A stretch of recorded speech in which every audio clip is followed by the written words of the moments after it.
জমি ও সড়ক দখলসহ অবৈধ সম্পদ অর্জনের দায়ে অভিযুক্ত পুলিশের সাবেক মহাপরিদর্শক বেনজির আহমেদের গোপালগঞ্জে করা Savanna Eco Resort and Natural Park বন্ধ ঘোষণা করা হয়েছে। গতকাল পার্কের বিভিন্ন স্থানে নোটিশ টাঙিয়ে এ ঘোষণা দেয় পার্ক কর্তৃপক্ষ।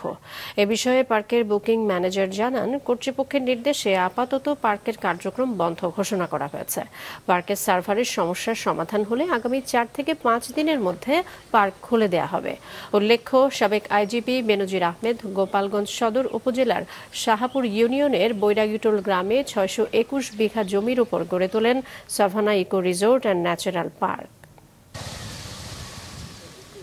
রিসোর্টের যে বুকিংটা হয়ে থাকে ওইটা আমি করে থাকি। এখন আপাতত বন্ধ আছে এটা।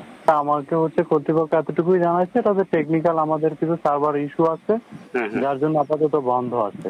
আমাদের গেটে নোটিশ করা আছে, আপনার আপাতত আপনি বলতে পারেন যে আমাদের এটা বন্ধ আছে।